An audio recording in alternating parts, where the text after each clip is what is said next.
Welcome, dear listener. Tonight we will travel to Macedonia, the ancient Greek kingdom. We have questions that need to be answered on this journey. How does a 19-year-old steady a kingdom between rain showers and oaths? Why crown Achilles before marching, and what quiet policy hides behind that bronze shield? Did Alexander truly cut the Gordian knot, or slip a pin and teach fate some manners? Settle in. The answers breathe through this story in soft, steady beats. If cozy history helps you drift off, please subscribe, tap like, and leave a gentle comment. Your support keeps the lamp trimmed and the stories coming. We begin when night begins. If you've ever dimmed your phone to the lowest glow and tried to read in bed, you already know something about 4th century lamps. The light is modest. It respects sleep. It hushes corners rather than conquers them. Imagine that kind of light, not from a screen, but from an oil lamp, a little clay boat filled with olive oil, breathing softly in a royal nursery. The palace at Pella is awake in that breath and flicker way, a hush that has texture. Wool curtains lift, then settle. A bronze latch cools. Somewhere a guard's sandal taps stone like a patient metronome. In this ring of lamplight a child arrives who will eventually redraw maps, but for now he is only a small weight in a midwife's hands, swaddled in linen that smells faintly of smoke and thyme. We'll use anglicised pronunciations throughout, Alexander, Philip, Olympius, so your tongue can rest as your mind drifts. It's enough work to imagine the scene. A big room made warm by bodies and a tucked-away brazier. A window unshuttered to the Macedonian night. The distant sound of horses in their stalls, making those soft, honest horse noises that are equal parts breath and leather. Macedonia is not the smooth marble south of Athens and Thebes. It is hills and pines and stony tracks, vineyards that grip the slopes, fields where barley whispers. Its rulers are half inside the Greek world and half surveying their own, comfortable in fur-lined cloaks and council rooms alike. In this country, kings are practical. They keep lists, they count spears, they work at being obeyed. We are in a palace, but not a silent one. Pella's heart is practical noise, amphory tilted to pour oil, a millstone turning, a stylus scratching on a wax tablet, the regular splash and sigh of a bath being emptied. In these rooms, the future king listens to the hum of a working capital without knowing he's listening. Infancy is an apprenticeship conducted by the senses. He learns the taste of honeyed milk, the feel of rough linen and polished bronze, the rhythm of adults who move with purpose. He is the son of Philip the organizer, the ambitious architect of a greater Macedon, and of Olympius, whose presence is weather, changing, strong, capable of bright warmth and sudden storm. The politics of their partnership are an adult thing. For now, for a child, there is only the absolute fact of being seen, and the equally absolute fact of expectations that arrive so early they're like a scent in the room. The city outside is part of him too. The shore is not far. Pella was once a port, and the smell of water sifts through the streets, passing olive press and workshop. The stables are a university of their own. Grooms teach with whistles and fingers, reins and patience. Horses move like rivers with muscles, and a boy is drawn to them the way a moth seeks a flame that smells of hay. He learns to brush a coat until it shines like oiled walnut wood. He learns the small courage of a hand on a warm muzzle, the slower courage of falling and getting back on. There are afternoons when the world narrows to a cadence of hoofbeats and breath. There are mornings when the first thing he touches is leather, and the second is bread. His first tutors are not yet famous philosophers. They are staff with eyes like weighing scales and strict dependable habits. Leonidas, who minds his appetite for sweets and for stories. Lysimachus, who sometimes wraps a lesson in a tale. A fencing master whose rod of ash is not unkind but unwilling to lie about effort. Even when he is allowed the delicious laziness of skipping a drill, he does not skip watching. He watches the king talk with generals while a scribe tallies on clay. He watches Olympius pour a libation, the wine dark as pomegranate, while a priest sings in a voice thin as smoke. He watches armour being mended, each lacing and hinge a persuasion of metal to fit the man. not so different from persuading a sentence to fit a thought. You can almost hear the house. The bronze hinges have a language. The jars and baskets declare their contents in shape and smell. There are reed pens in a cup, their nibs trimmed, a length of purple-dyed wool that will become a braid for a sleeve, a small chipped figurine that no one can quite throw away. He lives among objects with work to do. That becomes a habit in his mind. Things should serve a purpose. Even beauty should be ready to be useful. Later, he will ask cities to open their gates with a briskness that offends some and impresses others. It begins perhaps with a child who sees that everything in a palace is designed to be moved, counted, asked to perform. The countryside is near enough to tug him out of doors. Philip's Macedon is an army taught to be a machine. Long pikes, drilled steps, the satisfaction of a line that holds. But it is also a collection of plains and folds, thresholds and borders. The prince goes on hunts that are as much schooling as sport. He learns how to read wind and ground, how to know where deer might step, how to share space with other lives and return with respect. The way a hunter moves, quiet, practical, with a mind like a map, is not unlike the way a general thinks, and adults notice how the boy is good at both moving and stillness. He wants to understand the animals he tracks, down to the meadow seeds tangled in their coats. This curiosity will grow later into a habit of asking scholars to write down what they see. Plants, customs, languages, as events swirl around them like leaves. The story will trail him always. The horse called Bucephalus, who would not be mounted until Alexander understood his fear of shadows and turned him toward the sun. The versions vary, and we will speak them softly, as bedtime stories deserve. Perhaps the horse was expensive and stubborn. Perhaps the adults did that thing adults sometimes do. Wager first, think later. Perhaps the boy was old enough to know that confidence spoken low is louder than a shout. He faced the animal to the light and whispered to him with the reins, and in that small negotiation, a bargain between fear and a steady hand, one kind of leader announced himself. You can read it as destiny.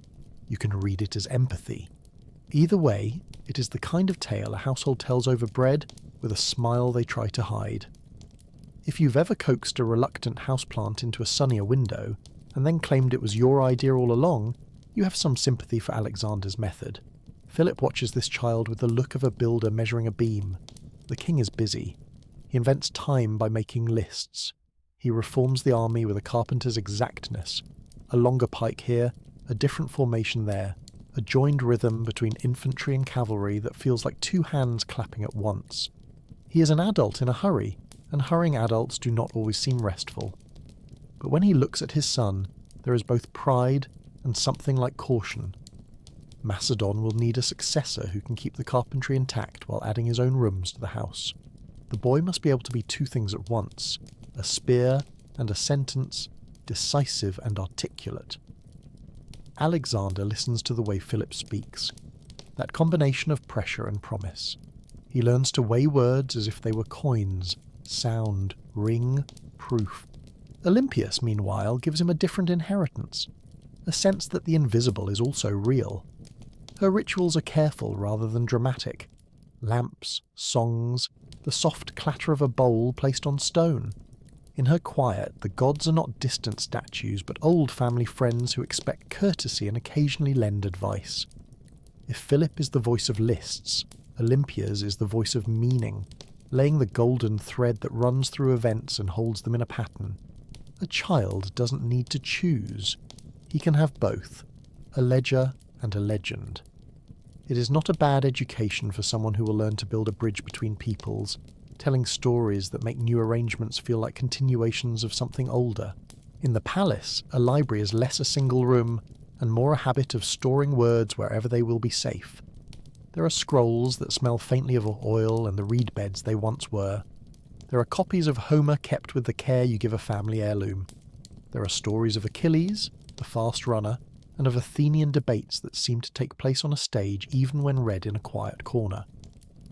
Alexander learns to hold a passage of lines in his head the way one holds a tune. He's not yet at Mieza with Aristotle under the plane trees. That comes a little later. But he already has a taste for argument and aroma alike. The scent of beeswax on a tablet, the music of a sentence that lands neatly. He will keep a copy of Homer near him later, like a personal lamp. For now, he is discovering that words are also weapons and blankets and keys. The court teaches another kind of reading, faces. Envoys arrive from other cities, and the air in the throne room changes temperature without the brazier doing anything differently. There is the brush of ceremony, a bowl of water for hands, garlands placed and removed, the way a gift is presented on a cloth to hover between receivers. A boy watches all of this with the fascinated patience of someone who will one day perform it effortlessly. He learns that humour, lightly applied, can loosen a knot of tension, and that timing a pause is as important as timing a charge. He also learns, like many teenagers in every century, that adults can be terrifically proud and terrifically inconsistent on the very same morning. This is one of history's most reassuring offers. The past had mixed messages too.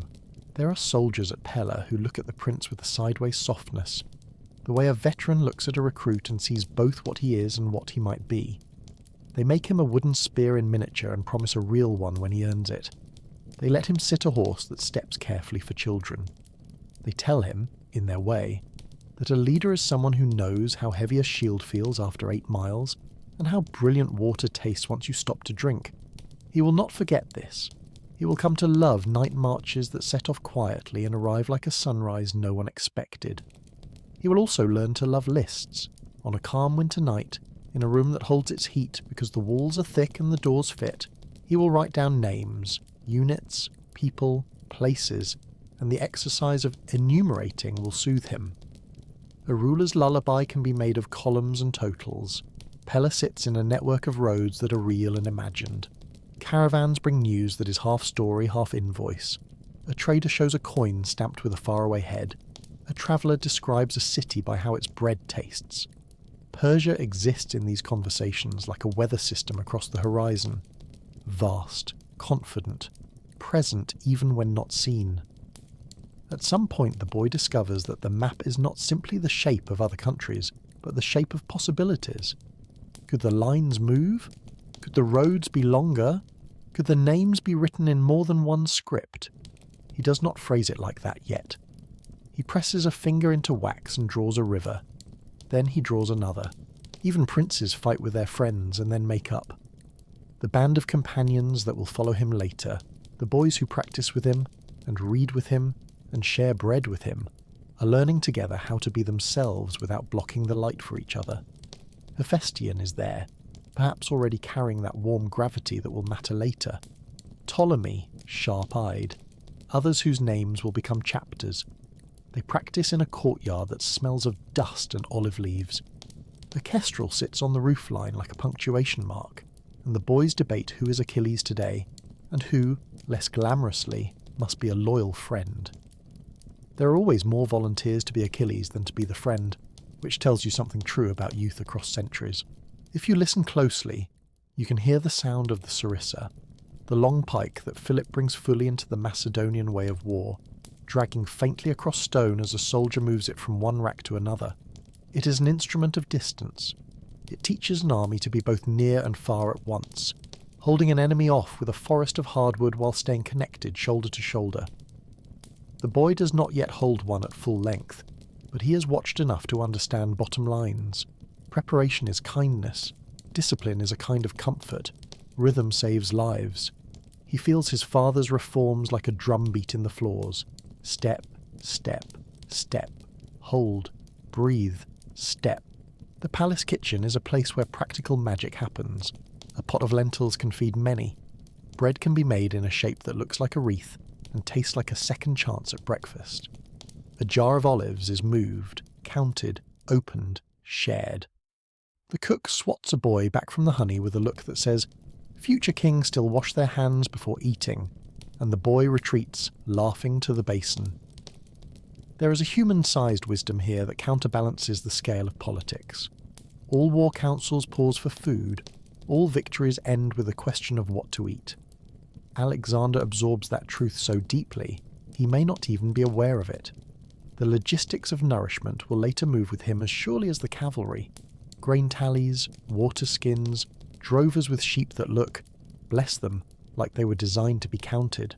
He grows growth is never dramatic while it is happening.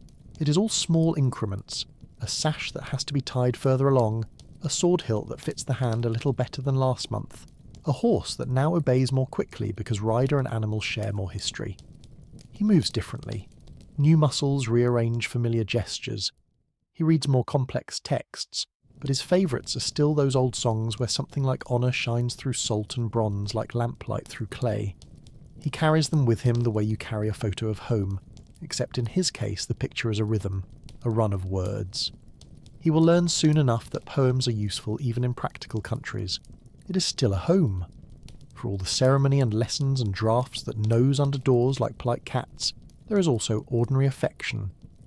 A nurse corrects his cloak. A groom clucks his tongue so a horse will lower its head for the boy's hand. A carpenter who trims a spear shaft also mends a chair for the queen's sitting room, and tells the prince to sand with the grain if he wants the wood to love him back. He learns that people who are very good at their work tend to love details, and that love shows in their hands. He will come to look for that quality everywhere, in governors, in guides, in scholars, in friends. There are ceremonies with neighbours. The palace wears garlands and receives guests. The big hall smells of crushed herbs underfoot and smouldering resin. Alexander sits where he is told, and learns how posture itself can be a speech. He watches his father do the arithmetic of diplomacy in real time, adding and subtracting favours with a competence that is almost musical. He watches his mother, from a different angle, summon meaning with a gesture. He watches, and in the watching, learns to make meaning and arithmetic kiss in the same sentence. This is a rare skill. It looks like ease when done well. It feels like a puzzle box when you're building it. He is not a saint. He is a teenager in a palace, which is to say a person who occasionally rolls his eyes where no one can see and wishes, briefly, to be anonymous in a market where he can eat sesame cakes without being noticed. He is also sometimes afraid, not often and not dramatically, but in the honest way that checks the latch on a door twice. The world is large. Expectations are louder at night. Sometimes he wakes and listens to the whisper of the palace settling, wood, stone, breath, and makes peace with the size of his future by listing the names of his friends, his horses, his favourite passages of Homer, his preferred routes through the colonnade when it rains. There are games that are not games. A senior officer will ask what to do if enemies camp on a hill that drinks the wind and watches your approach like a thoughtful hawk. The boy will place figurines on a board and move them as if the ground itself were a kind of game board. He thinks in maps. He thinks in if this, then that. He thinks also in stories. If we go this way, then we can tell the city that we came like the dawn. If we go that way, we can tell our own men that we kept them safe. He learns that a decision often lives in the narrow space where two goods meet, or two risks look equally dressed, and your job is to prefer the one that leaves more doors open. On certain evenings, when the air is clear enough to be another kind of water, someone plays the lyre. The sound is tentative at first, then confident. Music runs across stone like sunlight. Alexander listens, eyes closed, and stores what the Greeks had already known for centuries. The right tune can make a body remember how to breathe evenly. He may not call it stress management, but that is what it is. He is a boy with a future tapping its foot at the door, and here is one way to let the foot wait a while. The household knows that Aristotle is coming. The idea of a new teacher gathers like a storm in fair weather, not ominous, but energetic. Plans are laid for lessons under plane trees at Mieza, a sanctuary of springs and shade, where thought can unwind without squinting. The prince doesn't fully know what is about to happen to his mind, the way it will be taken apart gently and put back together as if it were a chair that needed to be stronger. But he senses that a door is about to open, and that he will like the room beyond. He has already asked questions that start with why, and how, and what if. Soon he will have a person who wants those questions the way a blacksmith wants a fire, not politely, but as a necessity. Before that next chapter, let's linger a moment longer in Pella. The night has deepened. The lamp needs tending. Its wick is a little more charred than thread. A hand adjusts it. The flame nods, grateful. You could walk now through the quieter halls and hear only what a palace would always prefer you to hear. The institutional purr of a well-run place, water in a cistern, a guard shifting his spear with care not to clang, a dog, every palace has one, chasing a dream with its feet, paws tapping softly against the floor in a running rhythm no one taught it. Somewhere, a boy sleeps with his arm flung out like a promise, the sort of posture only the very young and the very tired can achieve. What has he learned, really, beyond the drills and the stories? He has learned that attention is a form of affection. When you attend to the world, it pays you back in patterns. He has learned that leaders count things, but also count on people. He has learned that fear can be spoken to in a voice a horse understands. He has learned perhaps the first outlines of the map he will redraw, if not in borders, then in habits. How to ask for excellence without breaking the spirit that supplies it. How to honour what others already cherish and make room for something new. And he has learned, if only by constant example, the art of moving toward the light, the horse to the sun, the reader to the lamp, the student to the teacher, the child to the courtyard's bright edge where morning waits. He will cross seas soon enough, trace the edges of deserts, measure rivers with fords and footnotes, and discover that legacy is a kind of lantern you light for strangers. But for now he is a boy in Pella, in a room that breathes with its lamp, with wool, with olive wood, with the quiet of a well-ordered night. Sleep catches him like a cloak. The lamp's ring of light holds steady, and the rest of the room is gently, reassuringly dim. If you have ever moved your laptop from a busy kitchen table to the quietest corner of your home, somewhere by a window with a tree outside, you already understand the logic of Mieza. It is the ancient version of find a better study spot. Philip chooses, or agrees to, a sanctuary tucked among springs and plane trees in the hills of Macedon. It is neither too near the bustle of Pella, nor too far for messengers to find. In that shade, the light comes filtered and green, the sort that makes you breathe more slowly without asking permission. Stone benches hold the days cool. Water goes about its business with a friendly hush. Bees consult wild time. And into this classroom of leaf and limestone walks a man from Stagira, Aristotle, carrying, if not literally then certainly in spirit, a travelling chest full of questions. Alexander is in his early teens. He has the look of someone who is starting to fit his own name. He rides out most mornings with a few friends and returns with dust on his cloak, and that grin you recognise from every era. The grin of someone who has gone slightly too fast on purpose, and would, given a chance, do it again. He eats, washes, and then walks under the plane trees to the place where ideas gather like birds in late afternoon. He is not the only student. Hephaestion comes with that warm gravity he never quite loses. Ptolemy, sharp-eyed and neat. Harpalus, whose mind wanders in useful ways. Nereus, already thinking about shorelines. Others whose names will matter later. The group sits in semicircles and squints amiably at the sun's embroidery through leaves. Aristotle arrives with the exact gait of a person who knows where he is going, and sees no reason to prove it. The teacher's cloak is practical. His sandals have walked real miles. Aristotle is not a pedestal man. He's the sort of person who points at a leaf, then at a fishbone, and suggests that thinking begins when you notice the families that facts keep. His voice is not theatrical. It's built for explanation, not applause.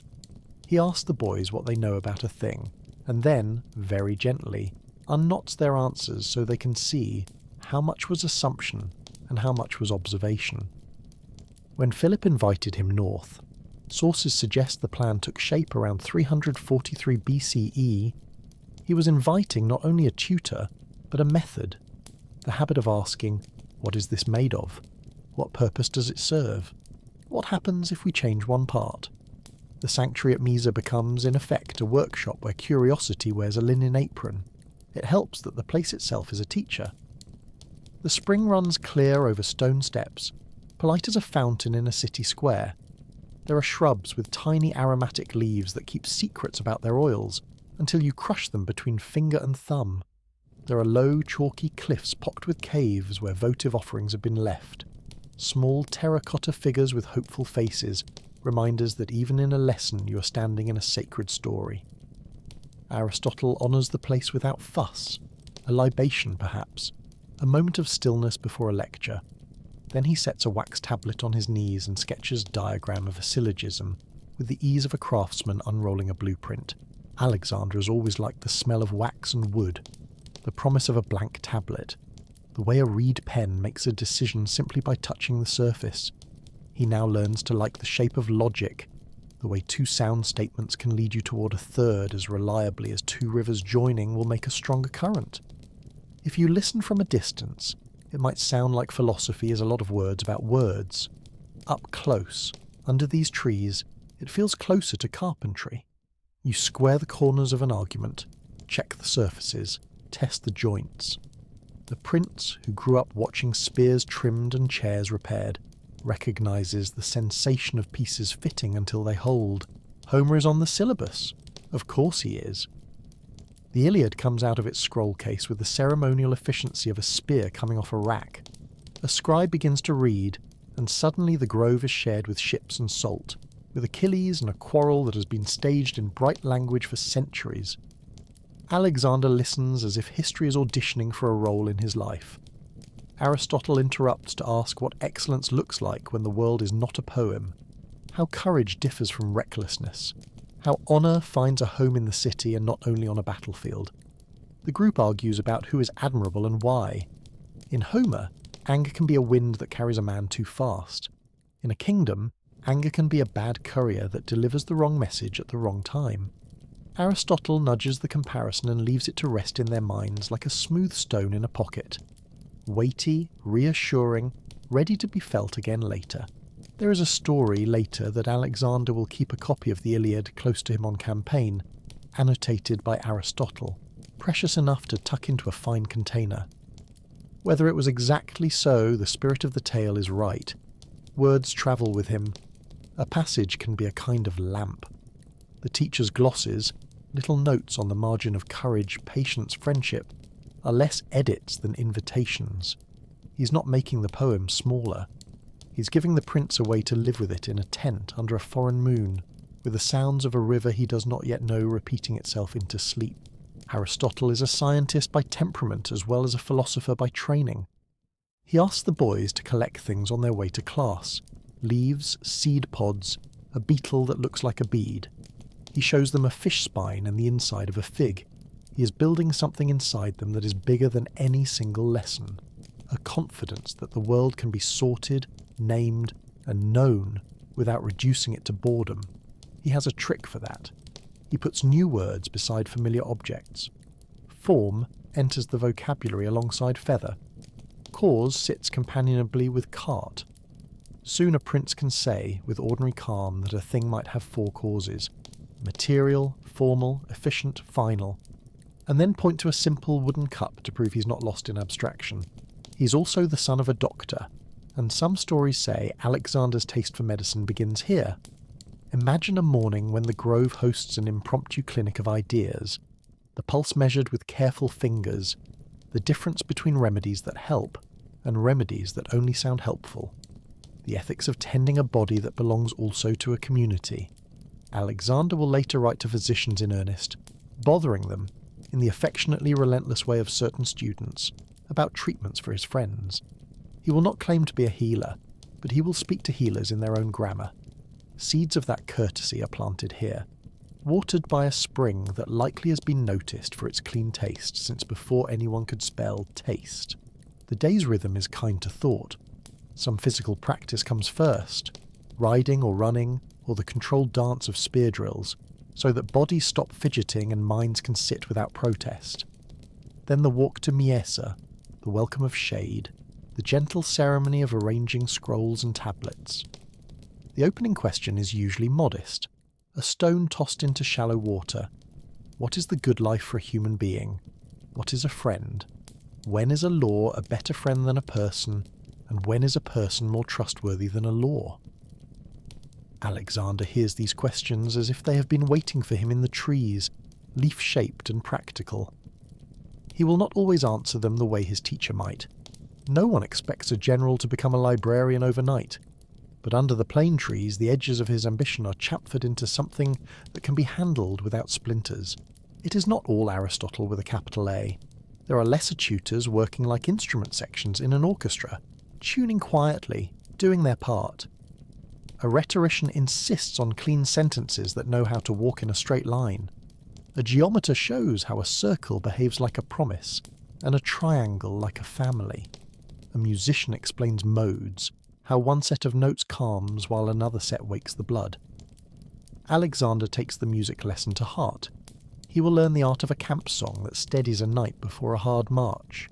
He also learns, with a flash of teenage mischief, that a cleverly placed pause in a speech can make an argument sound more generous than it is. Hephaestion and Alexander often sit close, their conversation running in a second channel during lectures, respectful but not perfectly containable. Friends are allowed to be commentators. If the teacher says, "Virtue is a habit," Alexander whispers, "So is standing when you'd rather sit," and Hephaestion coughs to cover a laugh. They are learning the same thing at different angles, how to take the measure of an idea without tearing it. Aristotle notices and does not mind. He seems to believe that intelligence needs company the way bread needs salt. Sometimes he sets a problem and leaves them to it with a patience that looks like leisure, but is actually a teaching tool. Boys in a circle, reed pens in hands, heads bent. A familiar picture from any century where someone has given young minds a task that fits. The news from the wider world still arrives like weather breaking. Messengers come by the road and then by the shade. Letters are unrolled and rolled again. Philip's reforms continue. Councils convene. On certain days, the lesson at Mieza bends to accommodate politics, like reeds bending to let a boat pass. Aristotle is not a courtier. He's a citizen of cities, fond of ordered debate and laws that feel like good shoes. But he understands perfectly well that his prince must learn to read a room as surely as he reads a page. He stages a mock embassy. Students play at being envoys from different cities. Each must speak in a manner that fits his city's character, the plainness of one, the ornamentation of another, and Alexander must answer in a way that honours both truth and usefulness. It is a theatrical afternoon, with props borrowed from the kitchen, a bowl standing in for a sacred basin, a staff for a sceptre, and more learning happens than anyone will fully appreciate until years later when a real envoy, in a real tent, presents a choice that looks uncomfortably like a school exercise. There is an ethics lesson about anger that Alexander remembers in his bones. Aristotle talks about the mean, how virtue often sits between too much and too little. Courage is a balance, not a dare. Generosity is neither a tight fist nor a leaking purse. Anger is sometimes right and sometimes ruinous. The art is to be angry at the right time, in the right measure, for the right reasons, and then to let go as if releasing a bird you raised yourself. The prince, who has the quickness of temperament to match his quickness of wit, takes this seriously. He practices with the privacy of someone tying a strap inside his sleeve, adjusting until it sits smoothly against the skin. He will not always succeed later. Anger is an old negotiator, experienced and cunning, but he will always know when he has failed, which is a kind of success. Aristotle stands occasionally and speaks of cities. What is a city for? Not merely to live, but to live well, together. Laws are instruments, not icons. The best polities are those where citizens can name the common good without looking at their shoes. Alexander listens with a double mind. He is heir to a kingdom where a king's word has a certain weather of its own. He's also going to seek councils in places where multiple languages happen in the same market. He learns not to melt Aristotle into doctrine, but to place him like a compass in a kit, useful whenever a path becomes ambiguous. The sanctuary gives them seasons in miniature. In the earliest mornings, mist rises at ankle height, short-cut clouds that children would chase if allowed. At midday, leaves clap their million small green hands in a wind that plays fair. Late afternoons are gold and slow, as if time itself were savouring a final cup of water, before agreeing to become evening. Lessons adjust. A hot day asks for logic, which doesn't sweat. A cool one asks for poetry that keeps the heart warm. The boys bring honey cakes, practical little squares that can sustain a surprise debate about whether poetry teaches better than law. Later you will hear, in the tempo of Alexander's orders, something of this grove. Efficiency without hurry, clarity without cruelty. There is one lesson that looks like an ordinary walk and is anything but. Aristotle takes the students along the stream and asks them to list the things they pass without judging them. Rock, fern, dragonfly, shade, noise, silence, memory. Alexander adds softly, "A reed pen dropped by someone yesterday and retrieves it." The teacher lets the walk go on long enough for even impatient boys to be peaceful. Then he says, almost as an aside, that knowledge begins in noticing and keeps going through naming, that to collect is to respect, that classification is a form of courtesy because it asks before it claims. The prince will one day ask hunters to send samples, ask scribes to record languages, ask scholars to travel with the army like midwives for the world's information. If you trace that habit back to a source, you may find a thin path by a Macedonian spring where a boy first learned the taste of careful seeing. News reaches them about Stagira. In older wars, Philip had brought his machine of pikes and precision too close to Aristotle's birthplace. Now, at his former student's request, so later accounts tell, he agrees to restore the town, to bring back families, to repair what can be repaired. If the story is exact or only approximate, its lesson is still sturdy. A king and a philosopher find a way to exchange respect in the currency of cities. Alexander watches the transaction closely. He learns that rebuilding is not merely generous, it is strategic. People remember who mends. They also remember who listens. The boy files this under methods for making a world you want to live in. There is astronomy by night. The class lies on cloaks, quiet as cats, and tries to name what they see. Aristotle is less interested in mythic personae of constellations than in regularity, the ways in which the sky keeps appointments better than humans do. He talks about cycles without promising that all cycles are moral. The stars are faithful. People can learn to be. Alexander looks and learns a kind of practical humility. Whatever he will later attempt, he attempts under a dome that doesn't clap when he wins and doesn't boo when he loses. It frees him to act, strangely enough. He can be brave for the duration of his own small flame. Sometimes the lesson is practical in a way you can touch. A local farmer comes to the grove with a plough and an ox. The group examines the tool, where the wood has been smoothed by years of hands, where the iron has been repaired, how the yoke sits so that power becomes work without becoming pain. Aristotle turns the demonstration into politics with barely a breath. Justice is also a yoke. When it fits, it makes common life productive. When it chafes, it creates precisely the wrong kind of friction. Alexander stores the image along with everything else. Later he will attempt to fashion arrangements that feel more like well-fitted yokes than shackles. He will not always succeed. No one does, but the hope enters through a farm gate in Macedon and never quite leaves. The teacher does not simply instruct the prince, he instructs a cohort. Friendship becomes a subject and a proof. There are two stools, one plain and one carved, and the question is which friend should sit where when both insist the other take the better seat. The boys invent solutions, alternate, take turns, stand and give both stools to a guest. Aristotle smiles the small smile of a man pleased by a practical mind. He writes a phrase on a tablet. A friend is another self, and allows them to consider the implications without rushing them to conclusions. Alexander feels the weight of the sentence as if it were a hand on his shoulder. It will matter later, in vows made and kept, and in grief measured quietly. He studies rhetoric with the satisfaction of someone being handed the keyring to a set of doors. Not to trick ideally, though he recognises that trickery exists, but to choose the right frame for the right moment. A crowd in the field is one kind of audience. A council in a room that smells of cedar is another. He practices speaking as if laying out tools on a cloth. First the story, then the reason, then the promise. He learns, to his bitter amusement, that the best arguments cannot be eaten, which is why food must always accompany meetings. A day comes when Aristotle assigns a small apologia. Each student must defend a habit others find odd. Alexander chooses his lists. He writes as if to a friendly skeptic. Lists are not cages, they are lanterns. They do not trap the world. They light its corners. They do not forbid surprise. They make room for it by providing a sturdy floor.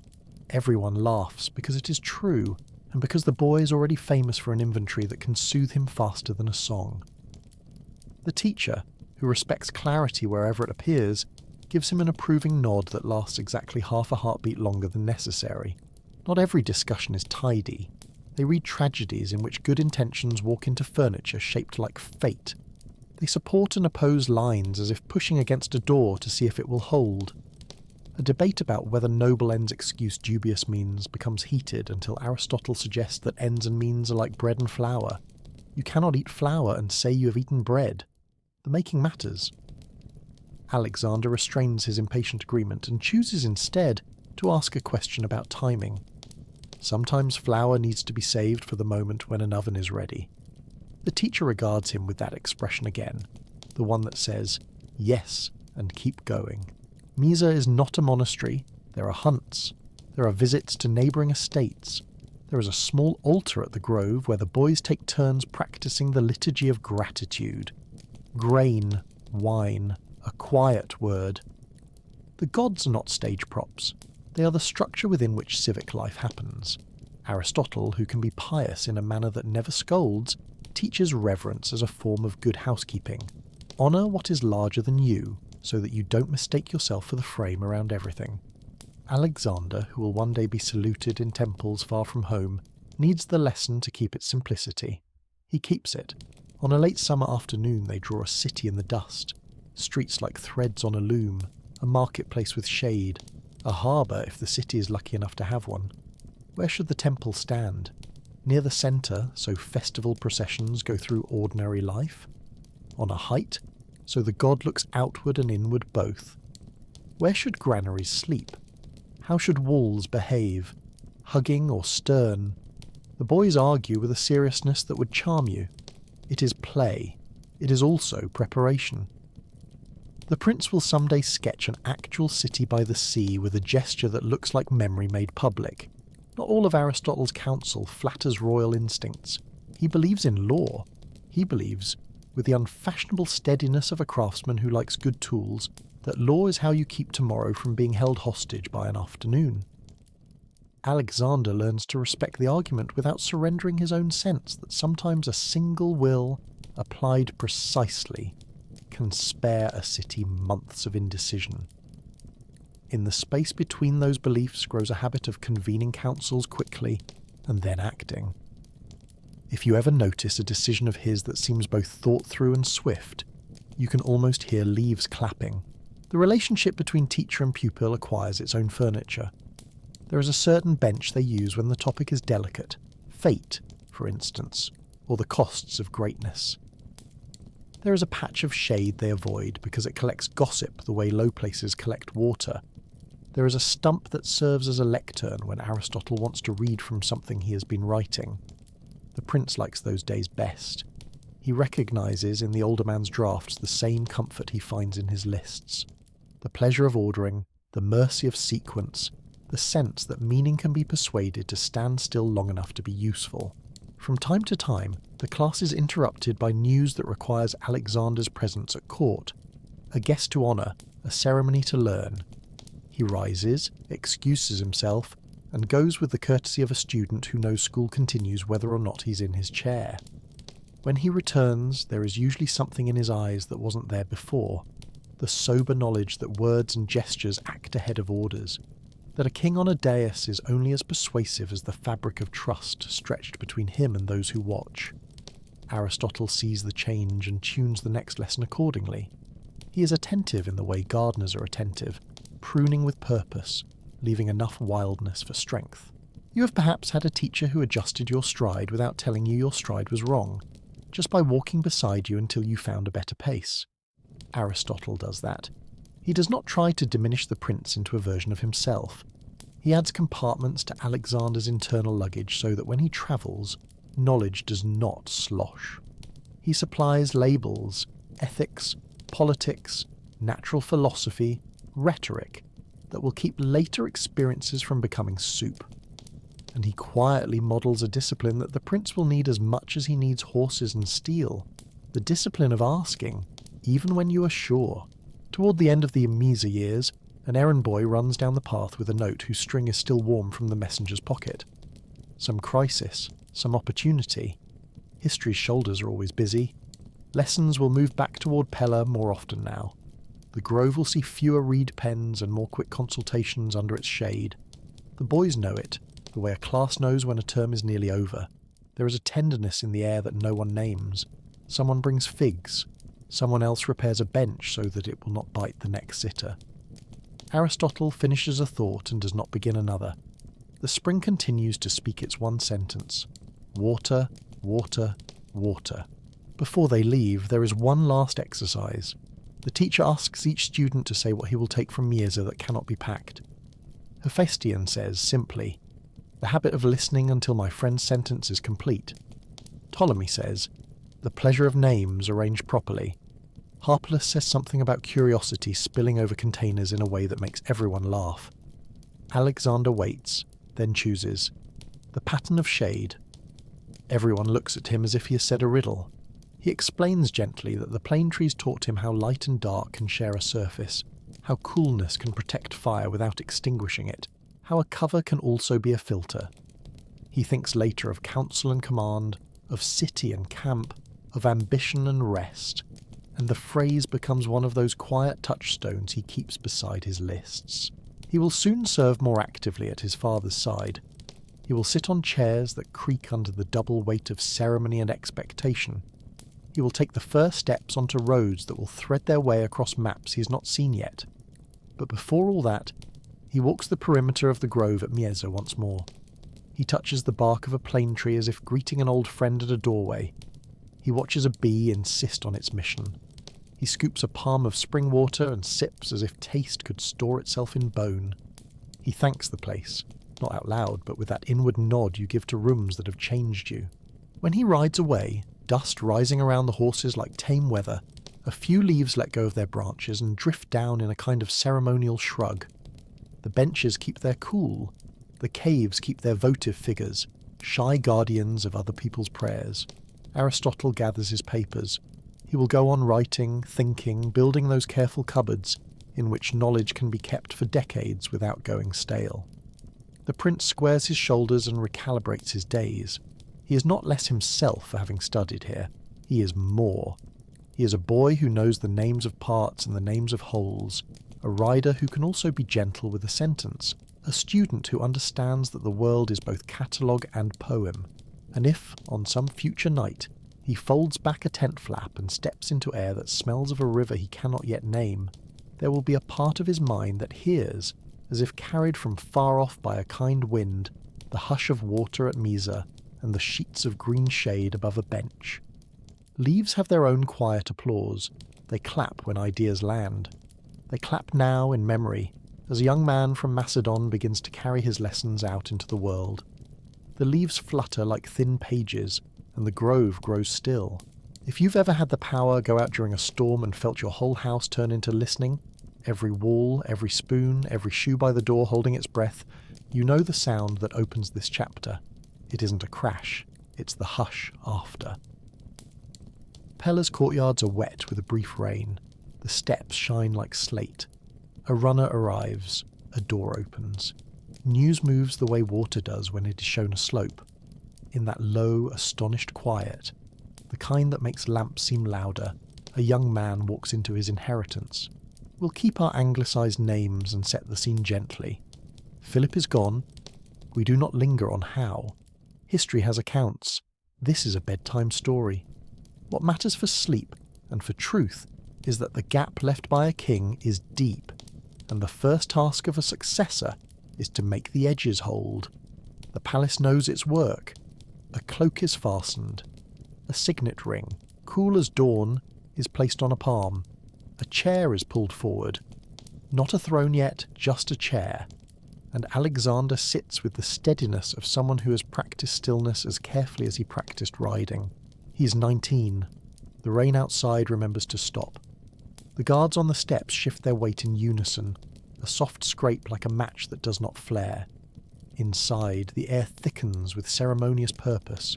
Lictors, scribes, officers whose cloaks smell faintly of horse and cedar chests. Messages travel down halls that were built for messages. Alexander listens, one ear for grief, one for duty. He allows each to do its work. Lamps breathe. Lists appear, as they always do when there is much to love and much to organise. The first hours are a garden of decisions in need of water. The army must be spoken to. The nobles must be gathered. The gods must receive their due, so that human vows do not walk alone. Alexander rises and goes to the men who keep Macedon standing upright. Phalangites with hands nicked by drill, cavalry with dust in their hair. He greets them not as a boy asking, but as a king assuming. The line of command resumed as a sentence picked up after a respectful pause. He praises the builder and promises to keep building. He swears on oil and iron to finish what Philip began, and to finish it in a way that honours the plan rather than out-shouting it. The men bang spear to shield, not loudly, a sleep-friendly racket, but enough to stitch the morning to the afternoon. Next, the court. The careful geometry of oaths begins, hands over bowls, eyes levelled, words pronounced so evenly they might be measured with a carpenter's square. Where there are rivals, the narrative softens. Some branches are pruned, some names step quietly off the stage. In a palace, endings are often written in the passive voice. We do not need to diagram these sentences. What we need is the feeling that the tree, though trimmed, stands straighter and can bear the weight of weather. Alexander keeps the trunk intact. He appoints Antipater, with his ledger-straight mind, to serve as steward and anchor when the king must be elsewhere. He keeps Parmenion and his veterans close as pillars and memory. Olympias, that weather system of a queen, moves through the house like a front of resolve. She tends to rites. She tends too to the intricate human web in which a young king must not be caught. She is the person in the room who can stare down a storm without blinking. Alexander loves her. He also understands that a ruler is most helpful to a mother when he is not her instrument. The two crafts, state and family, share a work table for a while, and then, like skilled neighbours, keep separate toolboxes. Funeral rites weave their slow braid. The dead require tenderness, even in a country with a timetable. Offerings, songs, a procession that lifts its own silence like a canopy. The city is a chorus of small dignities. Wreaths hung just so, benches scrubbed, sandals wiped on mats so the floors do not grieve mud. Alexander participates as son and as king. Two roles that, for a few days, walk the same corridor and meet at the same door. Then, the map clears its throat. North and west, the mountains hold peoples with their own drumbeats. Thracians, Triballi, Illyrians. South, the Greek cities shift and whisper, doing the arithmetic of opportunity. To the east lies a sea whose other shore bears the vastness of Persia, like a horizon sown with palaces. If you picture the world as a room, the windows are open, and the curtains are talking. The question is not whether to act, but in what order to arrange action so that it behaves. Alexander chooses to put his weight where the floor might creak. First the north. The passes smell of pine and damp wool. The air tastes of metal and distant cooking smoke. Roads are less like roads than like suggestions. The army moves not as a parade, but as a carpentry crew that knows how to carry its workshop with it. Wagons roll, axes make paths. The phalanx practices that particular Macedonian music. Step, plant, breathe, step, plant, breathe, until the mountain itself seems to nod in time. We will not choreograph combat. We can speak instead of crossings and cleverness. A river is faced with patience and geometry. Rafts, ropes, the quiet heroism of not losing your boot. A ridge is negotiated by choosing the slope that keeps feet honest. Tribes test, then reckon. The king shows himself at the necessary moments, as visible as a standard and as steady. When the work is done, he writes letters backward along the path of his march, so that Pella hears the news in the right order. We went. We saw. We made arrangements that will hold. Back south, Thessaly considers attitudes. Alexander descends from the north with the timing of someone who understands not only roads, but theatre. He asks the region to remember its history with Macedon, and to prefer continuity over the kind of disruption that leaves granaries counting size. They oblige. Sometimes authority is simply competence narrated aloud. The prince has learned to narrate. At the Pass of Tempe, the wind threads itself through trees and armour alike. The king, who grew up speaking both spear and sentence, speaks now to cities. The League of Corinth, Philip's device for turning Greek rivalry into Greek cooperation, needs a fresh hinge. The assembly gathers under roofs where words behave politely on their way to decisions. Athens watches from the dignity of her columns. Sparta, never the joiner, declines the invitation with the consistency of an old habit. Most others agree to the choreography. Macedonia holds the baton. The cities keep their melodies. Alexander is named hegemon of the alliance, a conductor for a symphony that will not always stay on tempo, but will at least be playing the same piece. He visits sanctuaries. The gods know politics and receive courtesy in proportion. At Delphi or elsewhere, the oracle's language is as ever scenic rather than specific. Alexander is gracious with ambiguity. He offers sacrifices with the ordinary rituals, grain, wine, a measured phrase. Because even in a modern apartment with a kitchen timer and a kettle you can love, you understand the importance of making meaning into habit. He visits Corinth. There is a story, told with that affection the Greeks reserve for cleverness, that he meets Diogenes there, a philosopher living in generous simplicity, who, when offered a royal favour, asks the king to step aside so the sun can do its job. Whether the encounter happened exactly so, it makes an excellent parable for the file labelled What Power Can't Do. Alexander laughs with genuine appetite for the lesson, and nobody's day is worse for it. The winter and spring that follow are administrative music. Coinage is checked for confidence. Tax is tuned so that revenue sings rather than shouts. Roads are mended. Garrisons remind borders how to be borders without becoming fences for the heart. Alexander walks rooms that smell of wax and cedar, of wool cloaks steaming after rain. He reads reports until the lines on the clay begin to feel like woven fabric. He makes a habit of visiting the training grounds at odd hours, an unannounced kindness to discipline.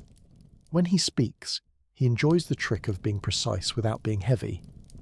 Men leave his presence with to-do lists, and more importantly, with the sense that those lists make sense. South again, a rumour grows legs. Thebes, proud and storied, strains against the alliance rope. The news is not simple. Rumour never is. But Alexander has learned to treat rumours like sparks, small until they aren't. He turns north to south with a speed that would make a courier wet his reed pen. It is one of those marches that becomes a story even before it is finished. Dawn starts in one city, and somehow, by evening, finds the king standing where no one had expected to see him until next week. The logic of geography bows to the logic of intention. If you've ever refreshed a tracking page and found your package moved across 3 depots at once, you've felt a polite echo of what Thebes felt that summer. What follows in Thebes is a lesson in the costs of decisions. We will not tell it with sharpness. The city had been dear to Greek imagination. Lyric poets, clever commanders, a house of heroes. Revolt brings siege, and siege brings that exhausting arithmetic of walls and wills. When the end comes, it is stern.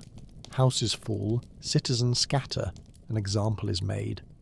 But even sternness can be braided with mercy. Alexander spares the temples and the house of the poet Pindar, a quiet wreath laid on the brow of Greek memory. It is a gesture that says, this is not forgetting, this is a warning. Athens looks, measures her breath, and decides that eloquence will serve her better than resistance. The League holds. The message, folded carefully and sent to all corners, is less fear me than believe me. In a world of uncertain echoes, to be believed is a gift kings covet more than applause. Grief exists in victories as well.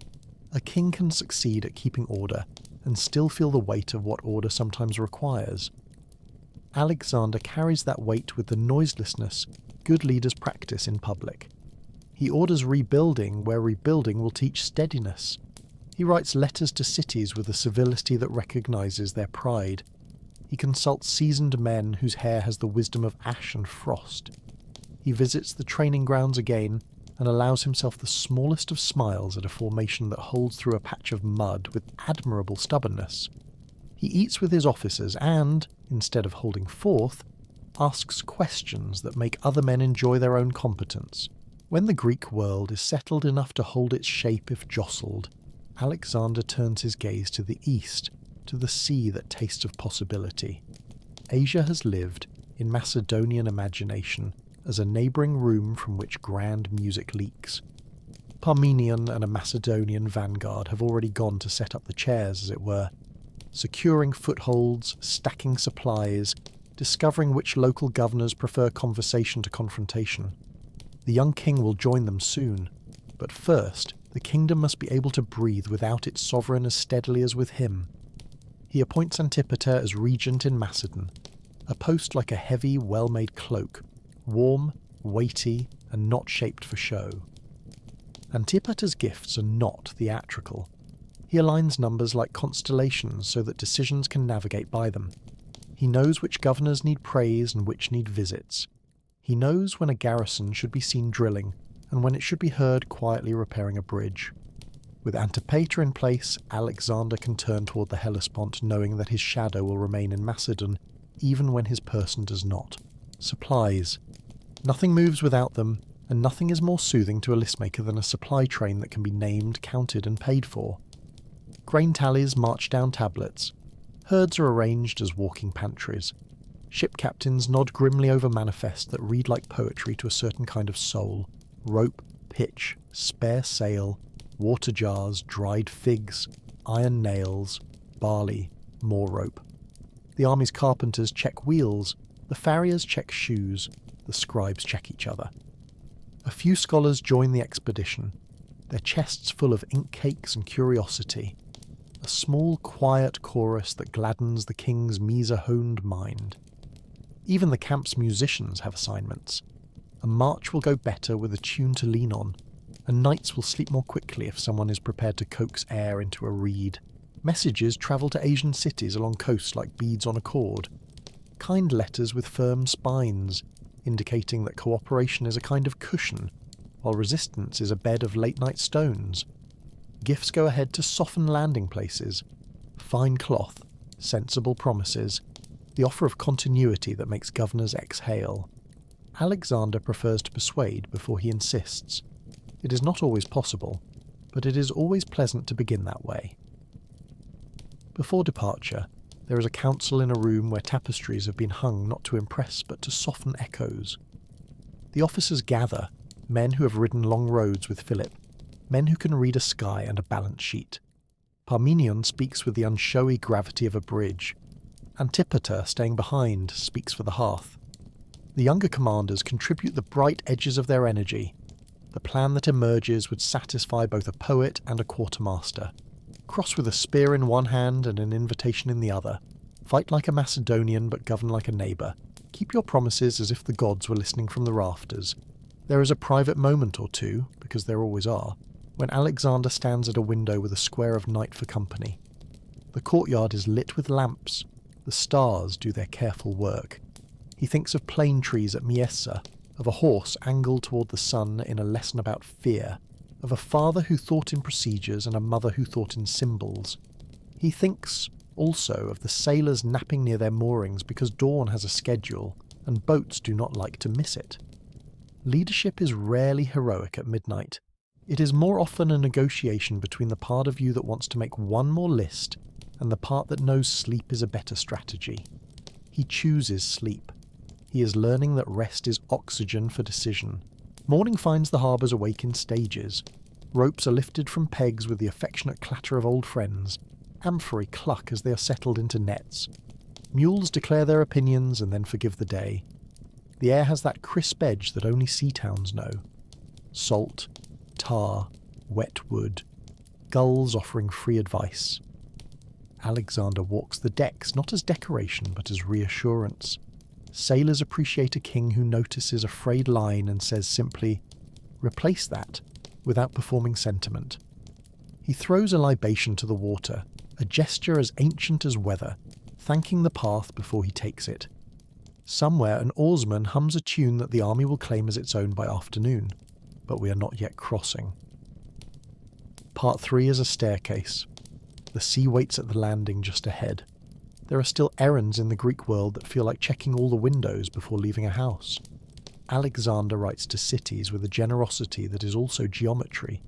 Keep your laws, respect your neighbours, send your men when called, and your customs will be as safe as your grain. He honours allies with visits that smell of rosemary and good bread. He walks through a market in a plain cloak that fools no one, and still he is greeted as if he were every father's patient eldest son, admired, corrected, fed, teased. He accepts a fig from a basket as if he has never tasted one, which is a good way to be loved. On a hill near the coast, a shrine sits where the wind keeps company with travellers. The king stops. He offers a small thing, a cup, a word, and asks for a small thing in return.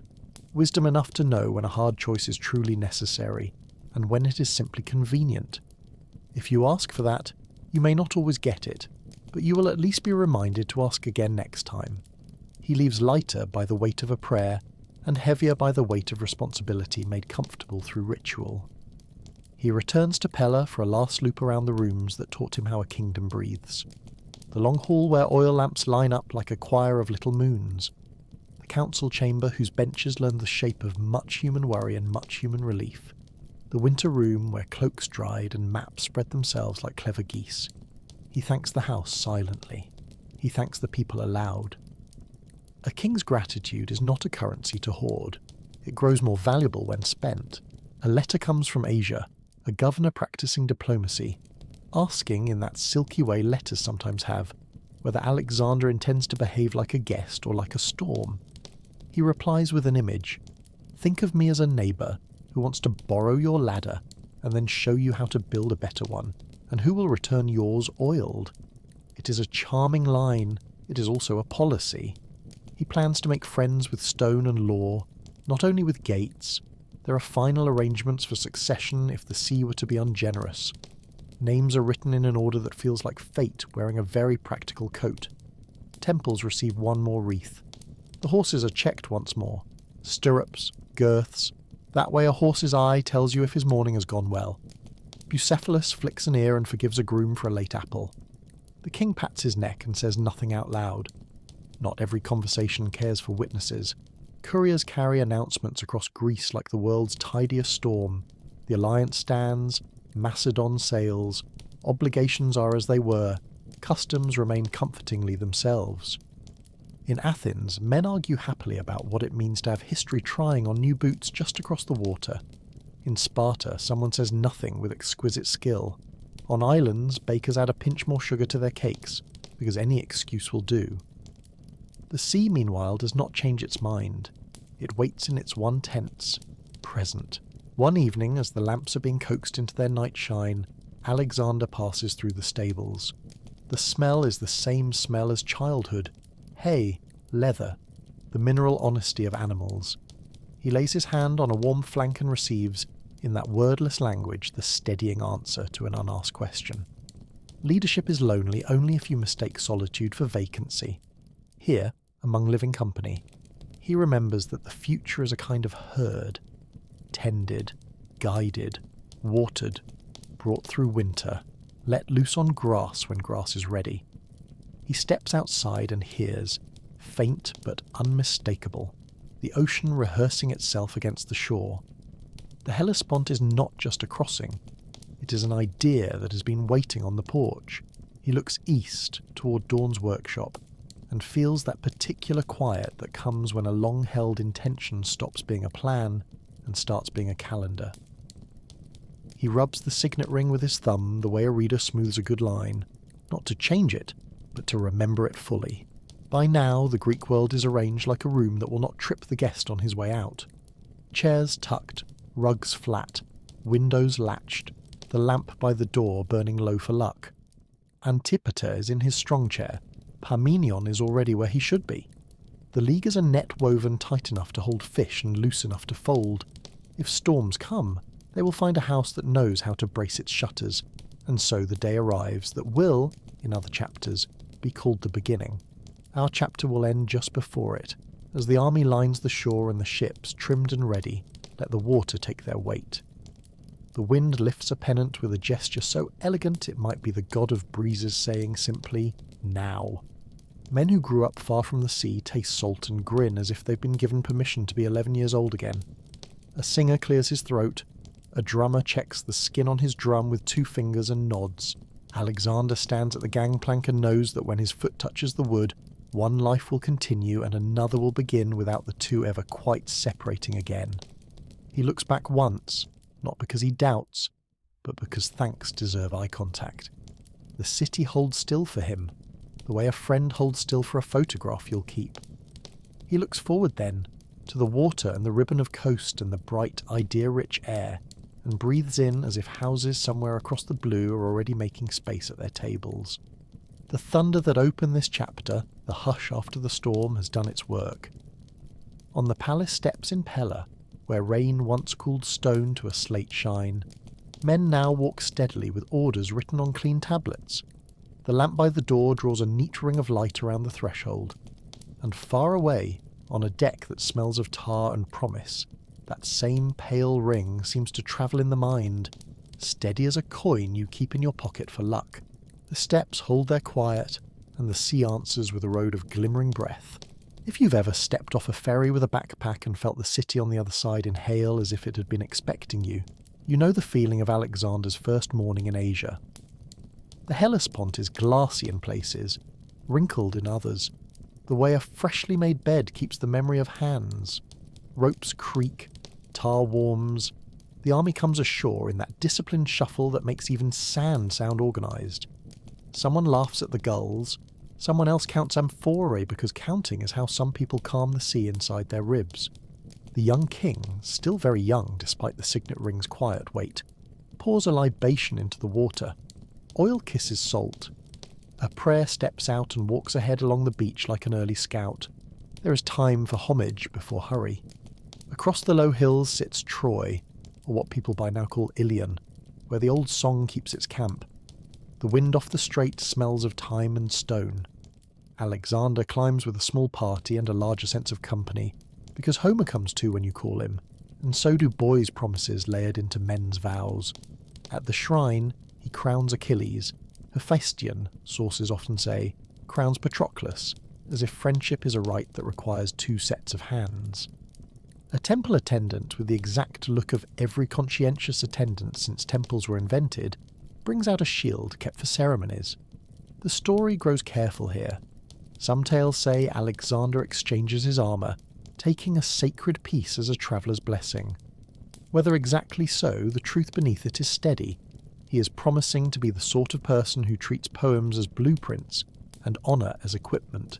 The army turns south and east, letting the coast stitch itself into a dotted line of waypoints. Abydos, Lampsacus, Colophon, Ephesus. In the air, pitch from ships, bread from ovens, the brass and leather smell of an army doing its daily stretches.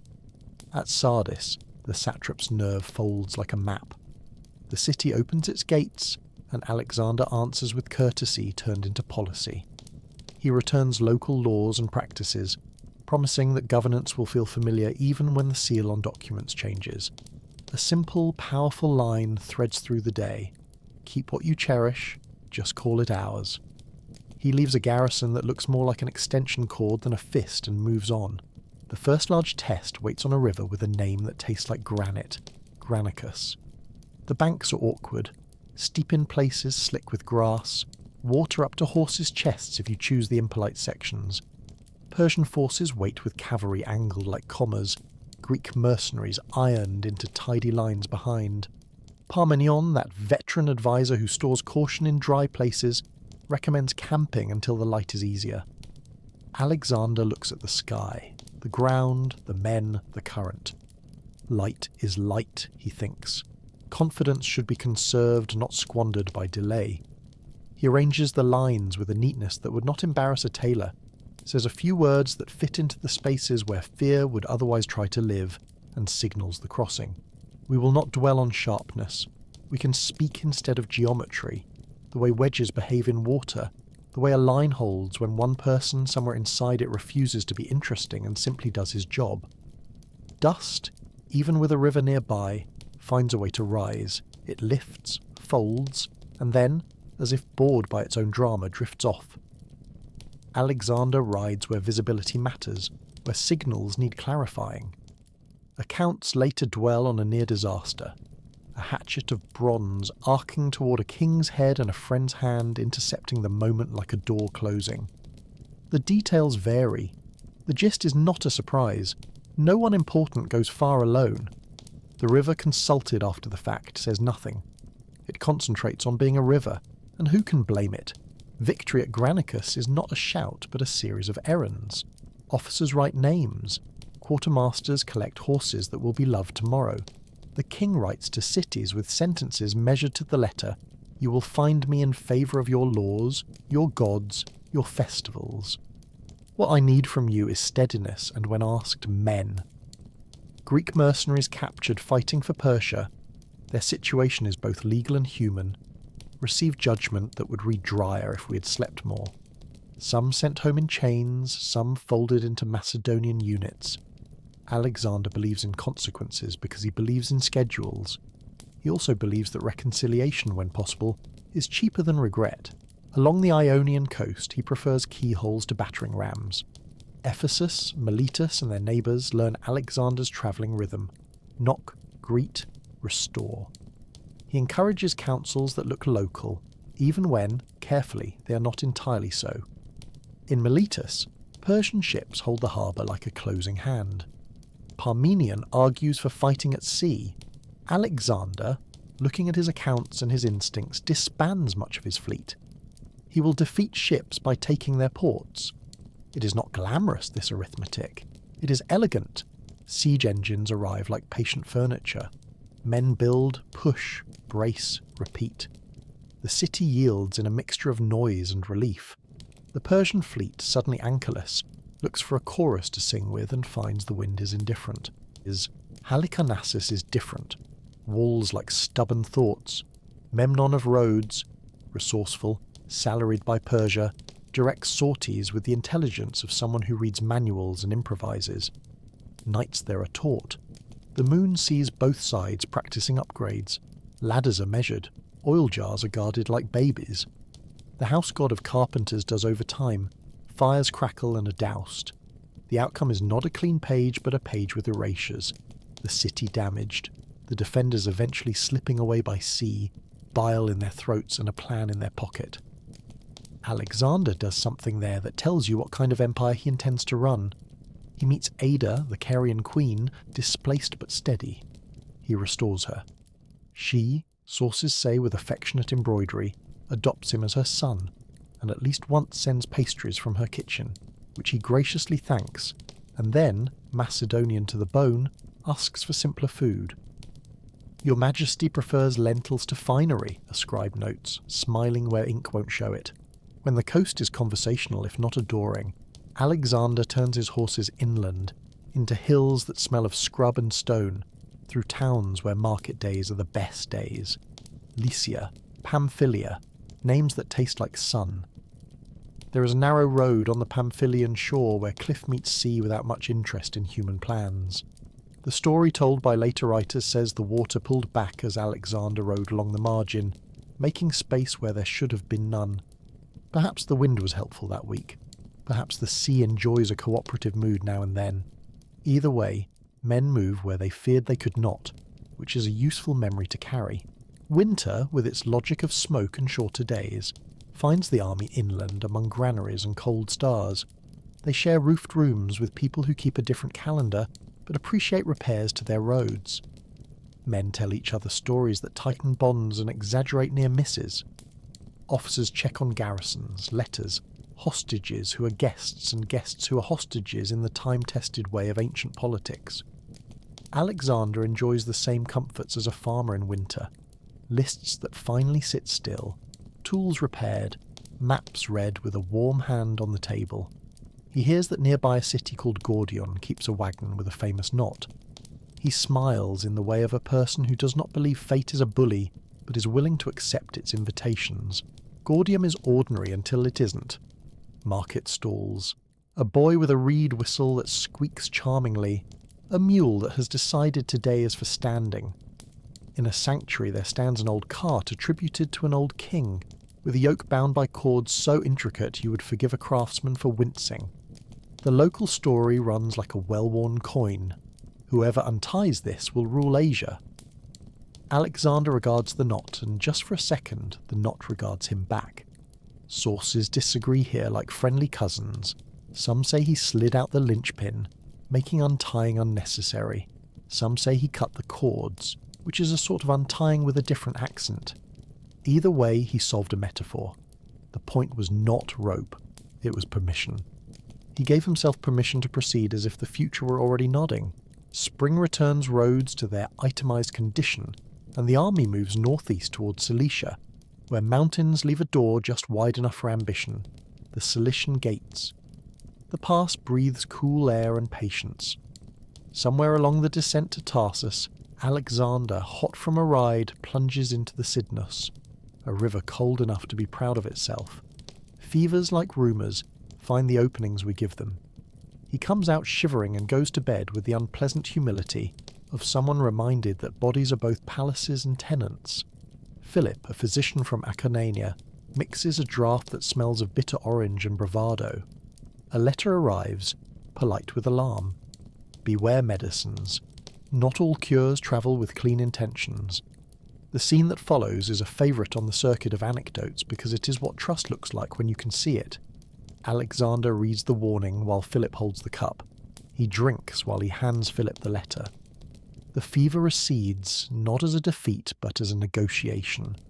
The doctor, exonerated, raises an eyebrow that says, "Let's please not do the icy river impulse by again." The geography tightens. Cilicia opens to a coastal plain at Issus, and beyond that a narrow band of land between mountains and sea. The kind of ground where big armies move like furniture in a low-ceilinged room. Darius, the Persian king, marches with a force large enough to make dust a strategic consideration. The two armies pass each other at first, like guests arriving at opposite doors of a very long house, then realise, with that pause history loves, that the meeting place is behind Alexander and north of where he expected. He turns on a heel, a manoeuvre made possible by good horses, better practice, and the kind of staff work that makes human beings look almost mechanical in their grace. Night before Issus. Camps breathe. Fires speak woods remembered trees into smoke. The Macedonian tents are humble. The Persian ones out on the other side of darkness are said to be very grand. Somewhere a soldier oils a strap because that is what hands do when minds do not care to imagine tomorrow too closely. Alexander walks the lines not as a promenade but as a survey. Here a slope. There a muddy patch to avoid. That supply cart to be placed just so. He sleeps some hours with the calm of a man who has made friends with lists and cycles. Morning prints itself on the mountain ridge, all ink and light. The river Pinarus, shallow and ill-behaved, runs crosswise to the field, a trickster thread. Darius draws up with Greek mercenaries in his centre, and his own noble cavalry flashing like polished sentences where sunlight finds them. Alexander holds his right, companion cavalry tucked in like a strong idea, phalanx in the middle not as an ornament but as a hinge. We will not make music of the violence. We can talk about tempo, advances that start in a heartbeat and then settle into the sincerest kind of labour, retreats that are less running than reorganisation, flags lifted, turned, red. The Macedonian push on the right edge rolls the line like a carpet, one measured foot at a time. The left, strained by the geography, bends but does not break. The kind of endurance that rarely gets poetry but wins afternoons. Somewhere in the swirl is the spectacle later painters love. Darius in his chariot looking back. The moment a king becomes a father and chooses his family over his image, which is the sort of choice that feels terrible while you make it and wise once you're safe. His mother, wife and children fall into Macedonian hands, less as spoils than as a sudden test of manners. Alexander walks into the royal tent, sees fear arranged on cushions, and does what his best teachers would have told him to do. He makes a room out of courtesy. He addresses Sissy Gambis, the Queen Mother, as Mother herself. Some accounts place the story a little later, but the spirit fits here, uncrossing the tangle of conqueror and conquered with a single smooth phrase. He promises safety, status, food of the quality their bodies recognise. The women weep as if relief were the heaviest element and had just been set down. Issus ends on the ground rather than in the sky. Men sit. The river pretends it has always been water and not a measuring stick. Camp followers do the quiet heroism of mending. Scribes roll out the day like a bolt of cloth and cut it into usable lengths. Alexander moves through the work with a calm that is not coldness. He knows the difference between triumph and balance, and prefers the latter for sleeping. He sends notices to allies written in the tone managers use when they want new projects, but also want everyone to hydrate. News spreads with the speed merchants envy. In Anatolia, cities gauge the wind, then trim their sails accordingly. On the islands, Persian admirals propose plans with admirable energy. One of their best soldiers, Memnon, is still a tightening thread along the Aegean, though storms, political and literal, will soon untie that effort. In the highlands, shepherds point with their staffs and tell each other they saw something like a cloud fall to earth and turn surprisingly human.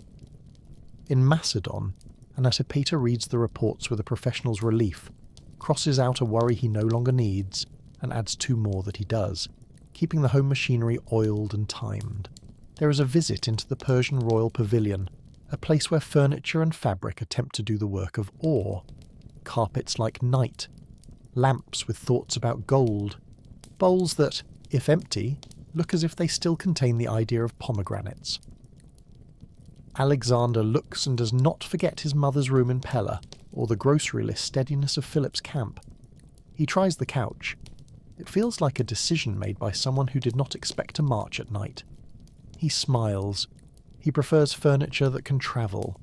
He keeps the bowl, perhaps, but he keeps more intensely the memory of Sardis's quick surrender, Halicarnassus's persistence, Gordion's untying, a tripod of events that supports a policy, to be swift, to be patient, to be inventive, and to know which leg to lean on when. After Issus, letters cross the air like migrating birds. Darius offers negotiations, hostages, territory. Alexander replies with the confidence of a person who believes the arc of the story is now bent toward him. Your throne is yours if I say it is. Your lands are under my feet. Join me, and we will plot a map that treats your dignity as a resource instead of an obstacle. The correspondence is not a duel so much as a lesson in the psychology of momentum. In the tents, an officer murmurs that he has seen men with smaller victories grow taller than their boots and trip. Alexander nods and orders the same bread as yesterday. Humility can be a habit as well as a virtue. He's not always humble, but he knows its caloric value. The immediate strategy that follows Issus is not the straight line to Babylon a storyteller might prefer, but the curve that secures coastlines and mines. Phoenician ports to the south will tempt fleets. Fleets will tempt islands. Islands will tempt home. Alexander means to remove temptation from his opponents the way you tidy a house before guests. He turns along the shore. Tyre and Gaza are names that will fill the next chapter with patient carpentry and sand. Egypt awaits. A desert's hush cupped around a river's confidence. But that is for later lanterns. Tonight, under Cilicia's freer sky, men who have walked very far sleep with their boots by their heads, and their dreams like well-behaved animals settled by the fire. Let's walk back through the day's concrete things, because objects are often happier at telling the truth than adjectives. A whetstone warm from a hand, a bronze helmet set so carefully that its cheek pieces look like folded wings, a travel altar of smooth stone that holds the sun as it passes, a clay cup of bitter medicine that saves a king who will need saving again in other ways, a rope on a mole at Miletus, tar-flecked and trustworthy, a Persian carpet that feels too soft to remember mountains, a knot made famous by time and solved by the insistence that problems are not furniture. They are invitations. The reed whistle of a boy at Gordion still squeaking because not everything has to grow up. If you listen for jokes, they are there, low and kind. An engineer at Halicarnassus suggests naming each siege engine so they behave better. This is old reliable. That is, please don't embarrass me. A clerk in Sardis invents a filing system so intuitive that even sleep-deprived officers can find the right tablet on the first try, and is for one evening more famous than Homer. Alexander himself smiles and says that cutting the knot is only a last resort, like opening a jar with your teeth. Good manners prefer a pin. When the army moves, it keeps a steady hum, a sound between breath and wheel. The hum is the sound of lists fulfilled, barley issued, boots resolved, mules not permitted to negotiate. It is also the sound of new habits. Scholars stop to observe plants. Officers add "ask the elders" to their pre-battle procedure. A boy newly made a man learns that kindness travels faster than threats in certain climates. This was Aristotle's hope under those plane trees, that knowledge would ride in saddlebags and make camp as comfortably as a tent. In Asia it begins to be so. Maps beside poems, measurements beside vows. We can hold Issus and Gordion at the same time because the mind likes pairs. One is the answering of a challenge, the other is the invention of an answer before the challenge is allowed to be a trap. One is lines in motion, the other is a single cut or a single clever tug. One smells of sweat and river mud, the other smells of dust and old wood. Both are part of Alexander's kit now, like the way he wraps his cloak in a wind, like the way he pauses before a sentence that matters. He does not send every trophy home. He sends letters instead, little lanterns that let Pella see him. In one, he thanks Antipater for making Macedon so quiet that even the crows must whisper. In another, he asks about a vineyard's yield as seriously as he asks about a boarder's laugh. In a third, he includes, almost as if he had picked it up by habit, a leaf pressed flat between two lines. You can imagine Olympias holding the letter up to the lamp, then the leaf, and sighing in that ancient way that says, "He is far and also here." At dawn, a day or two after Issus, the sea folds and unfolds the light like a towel. Camp wakes by degrees. A mule complains and then agrees to the day's terms. A spearhead winks because it was polished last night. A cook discovers that someone ate the last honey cake and invokes the gods moderately. Alexander stands by the shore and lets the air occupy his lungs without rent. The thought he's having is not exterminating. It's equal parts map and mercy. South for the ports, patience for the towns, arrangements that will not need fixing every Tuesday. He touches the ring that did not exist on his finger when he ran under Mieza's trees, and looks at the water the way a man looks at a staircase, aware of the climb, grateful for the steps. He turns and walks back into the web of tasks that makes history possible but rarely makes headlines.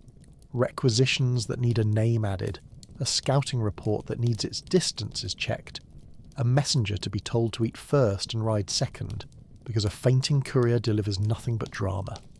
He smiles when he passes the tent where Darius's family sleeps, knowing that in that space his guards must guard not just people, but dignity. He glances at the cart where a carpenter is making a small box to hold plans, a box with corners so neat you want to praise them. He lifts a cup of water and drinks the way you do when you're trying to teach your body that it belongs everywhere. By night, that old companion, lamplight making its quiet circle, finds him writing with a stylus that has learned his hand. He notes cities, he notes promises, he notes perhaps a memory of rope worked loose from wood. Somewhere a lyre offers a tune that even a tired person can follow. In the margin of his mind, the first step off the gangplank that opened this part still holds its echo. The sea's breath in his cloak, the ferry's plank with its grain like lines on a palm, the invitation of another shore. He is not finished with coasts. He will listen soon to waves in a different accent, lay out a new city on the air with barley and a straight edge, ask an oracle to speak softly in a language older than maps. For now, the lamp draws its neat ring. Beyond it, tents curve, stars oblige, and the sea, which has been a road and a mirror today, returns to practicing its single sentence. The army sleeps in tidy rows like careful handwriting, and the knot, already solved by hand or blade, depending on which cousin tells the story, rests in its new role as a memory used to open doors. The sea's breath still hangs in his cloak. If you've ever stood in your doorway at night during a summer storm, power off, fridge strangely silent, your whole apartment turning into listening, you know the sound that begins this story. In Pella, the palace steps glisten from a brief rain. A guard's sandal tests stone. Lamps make those modest halos that refuse to brag. A runner arrives, a door opens, news slides through corridors the way water finds a slope. The hush after the storm does its precise work. It makes space for the next voice. Philip is gone. We lay that truth down gently without sharp edges. What matters for sleep and for history is the gap a king leaves and the steadiness needed to bridge it. Alexander, 19, a rider with a reader's hands, lets duty and grief share the room. A signet ring, cool as dawn, is placed on his palm. A simple chair, no throne yet, just a chair, is pulled forward. He sits. Stillness can be a tool. He uses it. Outside, the rain remembers to stop. Inside, the air fills with ceremonial purpose. Lictors, scribes, officers whose cloaks smell of horse and cedar chests. Lists appear, as they do when love and danger both need organising. The first hours are a garden of decisions thirsty for water. The army must be addressed. The nobles gathered. The gods receive their due, so that human promises don't walk alone. Alexander goes first to the men whose hands keep Macedon standing upright.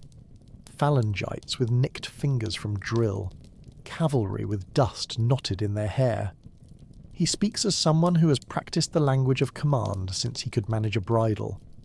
Praise for the builder, pledge to keep building, vows poured like oil, not sloshed. Shields answer shields, a soft racket, more lullaby than trumpet. Then the court. Oaths move like careful geometry, hands over bowls, eyes level, words square enough to check with a carpenter's rule. Rival branches are pruned. Some names step off stage in the passive tense that palaces prefer. The tree trimmed stands straighter. Antipater, ledger steady, becomes steward of home when the king is elsewhere. Parmenion and veteran stand as pillars and memory.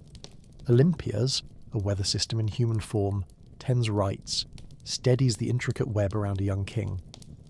Family and state share a work table for a time, then keep their toolboxes separate. He moves north first, where floors might creak. The passes taste of pine and damp wool. Roads are suggestions.